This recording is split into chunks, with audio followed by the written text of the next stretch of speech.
ಅಂಗಿನೂರು ಬಿಡಮ್ಮಿ ಗುಂಡು ಕಿತ್ತೋಯ್ತದೆ ನಿನ್ ಮನೆ ಕಾಯ್ಬೇಕು ಹೋಗ. ನೀನ್ ಮಾಡಿರೋ ಗನಂದಾರಿ ಕೇಮೆಗೆ ಹೇಳ್ಕೊಂಡ್ ಬರ್ತಾ ಮತ್ತಿನ್ನೇನ್ ಮಾಡ್ಲಿ? ನಾನೇ ಒಮ್ಮೆ ಮಾಡ್ದ ಅಂತದ ಏನಾಯ್ತು ಅಂತ ಬೇರೆ ಕೇಳಿಯಾ? ಕೇಳ್ದಲ್ಲಿ ಇನ್ನೇನ್ ಮಾಡ್ತಾರೆ ಅವಳು? ನಾ ಹೇಳ್ದಂಗೆ ಕೇಳ್ಕ ಬತ್ತಿದ್ಯಲ್ಲ, ಬಾಯಲ್ಲಿ ಒಳಕ್ಕಾಗಲ್ವಾ ನಿಂಗೆ? ಬೀದಿ ನಾಯಿ ಓಡ್ದಂಗ್ ಓಡ್ದು ನಿನ್ನ ಅಟ್ಟಿ ಬಿಟ್ಟು ಓಡದೇ ಇರ್ಲಿ ಅಂತ ಹಿಂಗ್ ಹೇಳ್ಕೊಂಡ್ ಬಂದೆ. ಅದೇ ಅಂತದ್ ಏನ್ ಮಾಡ್ದೆ ಬೊಗಳಮ್ಮಿ? ಅಲ್ಲ, ನೀನ್ ಆ ಕಾಂಚನೆ ಕೊಟ್ಟೆ ಸೇರ್ಕೊಂಡು ರಾತ್ರಿ ಜ್ಯೂಸ್ ಬದಲು ಎಣ್ಣೆ ಕೊಟ್ಟಿದೀಯಲ್ಲ, ಏನ್ ಹೇಳೋಣ ನಿಂಗೆ?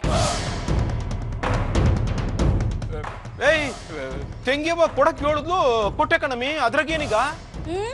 ಇವಾಗ ಐಶ್ವರ್ಯ ಯಾರ್ ಕೊಟ್ಟಿದ್ದು ಅಂತ ಹುಡುಕ್ತೋಳೆ. ಏನಾರು ನೀನೇ ಕೊಟ್ಟಿದ್ದು ಅನ್ನೋದು ಗೊತ್ತಾದ್ರೆ ಅವಳು ನಿನ್ನ ಬಿಟ್ಟಾಳೆ? ಅವಳು ಹೆಂಗಾರ ಹೋಗ್ಲಿ, ರಂಗೇಗೌಡಂಗೆ ಏನಾರ ಗೊತ್ತಾದ್ರೆ ಅವ್ನು ನಿನ್ನ ಸುಮ್ನೆ ಬಿಟ್ಟಾನೆ? ಅವ್ನು ನಿನ್ನ ಅಟ್ಟಿ ಬಿಟ್ಟು ಕಳ್ಸು ಅಂದ್ರೆ ನಿನ್ನ ಎಳ್ಕೊಂಡ್ ಬಂದು ನಾಯಿ ತಳ್ದಂಗೆ ಹೊರಗ್ ತಳ್ತೀನಿ. ಸರೋಜಾ, ಹೆಂಗ್ಯವ್ವ ಹೇಳಿದ್ಲು ಅಂತ ಅವ್ಳ ಮಾತು ಕೇಳ್ಕೊಂಡು ತೆಪ್ಪು ಮಾಡ್ಬಿಟ್ಟಿದ್ದೀನಿ. ಹೆಂಗಾರ ನನ್ ಕಾಪಾಡಮಿ, ಏನಾರ ಮಾಡಮಿ. ರಂಗೇಗೌಡ ತಳ್ಳು ಅನ್ಲಿ, ಅವಾಗ ತಳ್ತೀನಿ. ಅಲ್ಲಿ ಗಂಟ ಏನು ಮಾಡಕ್ಕಿಲ್ಲ. ಅದೇ ನಿನಗೆ ಸರಿಯಾದ ಶಿಕ್ಷೆ. ಸರೋಜಾ, ಅಯ್ಯೋ ಮಾದೇಶ, ಇವಳ ನಿಂಡ್ರು ರಾಕ್ಷಸನು ಗೊತ್ತಾಯ್ತಿಲ್ವಲ್ಲಪ್ಪ. ಇವಳ್ದಂಗೆ ಮಾಡ್ಬಿಡ್ತಾಳೆ. ಈಗ ಏನ್ ಮಾಡ್ಲಿ ಮಾದೇಶ? ತೆಂಗಿ ಅಂತ ಹೋಗ್ಬಿಡ್ಲಾ? ರಂಗೇಗೌಡನಿಂದ ಬಚಾವಾಗಕ್ಕೆ ಅವಳೇ ಸರಿ. ತೆಂಗೆವ್ವ,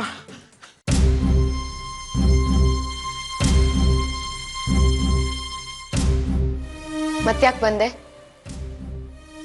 ಅದು ನಿಮ್ಮ ತವ ಒಂದು ಮುಖ್ಯವಾದ ವಿಚಾರ ಹೇಳ್ಬೇಕಿತ್ತು, ಅದಕ್ಕೆ ಬಂದೆ. ಏನ್ ಹೇಳು? ರಾತ್ರಿ ನೀವು ಕುಡಿದು ಗಲಾಟೆ ಮಾಡಿದ್ರಿಂದ ನಿಮ್ ಮನೆ ಮರ್ಯಾದೆ ಹೋಗಿದೆ. ಎಲ್ಲರೂ ತಲೆ ತಗ್ಸೋ ಹಾಗಾಗಿದೆ. ಇದರಿಂದ ನಿಮ್ ಮನ್ಸಿಗೆ ತುಂಬಾ ನೋವಾಗಿದೆ. ಇಷ್ಟೇನಾ ಅಥವಾ ಇನ್ನೂ ಏನಾದ್ರೂ ಹೇಳೋದಿದ್ಯಾ? ನೀವು ಹೇಳಿದ್ದೆಲ್ಲ ದಿಟ, ಆದ್ರೆ ನಾನು ಮನ್ಸಿಗೆ ಹಾಕೊಂಡಿಲ್ಲ. ಮತ್ತ್ಯಾಕೆ ಆ ವಿಚಾರನ ಡಿಸ್ಕಸ್ ಮಾಡೋದಕ್ಕೆ ಬಂದಿದ್ಯಾ ಹೇಳು? ಅದು ಹೆಂಗೆ ಹೇಳ್ಬೇಕು ಅಂತ ಗೊತ್ತಾಯ್ತಿಲ್ಲ. ಸುಮ್ಮನೆ ನನ್ನ ತಾಳ್ಮೆ ಪರೀಕ್ಷೆ ಮಾಡ್ಬೇಡ. ಅದೇನು ಅಂತ ಹೇಳಿ ಹೊರಡು. ಅದು ಐಸು ಮೇಡಮ್ ಅವರೇ, ನಾನು ನಿಮಗೆ ಅಂತ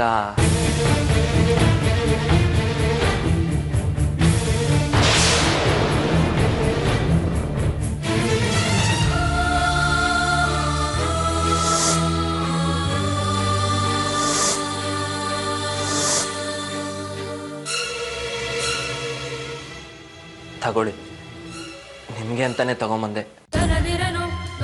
ಕುಡಿದ್ರೆ ಸಂತೋಷ ಆಗುತ್ತೆ ಅನ್ನೋದಾದರೆ ನೀವೇನೂ ಯೋಚನೆ ಮಾಡಬೇಡಿ, ನೆಮ್ಮದಿಯಾಗಿ ಕುಡೀರಿ. ನಾನು ಬೇಡ ಅಂತ ಹೇಳೋಕ್ಕಿಲ್ಲ, ಆದರೆ ಕುಡಿದು ಗಲಾಟೆ ಮಾಡಬೇಡಿ. ಯಾಕೆ ಅಂದರೆ ಅದನ್ನು ನೋಡಿದ ಹಳ್ಳಿ ಜನ ಮಗನಿಗೆ ಎಂಥ ಸೊಸೆ ತಂದವಳೆ ಅಂತ ಮಾತಾಡ್ಕೊತಾರೆ. ಅದೇನಾದರೂ ಅವಳು ಕಿವಿಗೆ ಬಿದ್ದರೆ ಅವಳ ಮನಸ್ಸಿಗೆ ಸ್ಯಾನೆ ನೋವು ಮಾಡ್ಕೋತಾಳೆ. ಆಟೆ ಅಲ್ಲ, ಅವಳ ಮರ್ಯಾದೆನೂ ಹೋಯ್ತದೆ.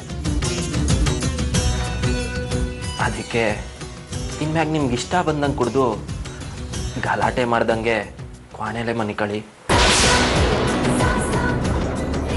ನೀವು ಕುಡಿಯೋದೇನಾದರೂ ಬೇರೆ ಆಗಿದ್ರೆ ಹೇಳಿ, ಅದನ್ನೇ ತಗೊಂಬಂದು ಕೊಡ್ತೀನಿ.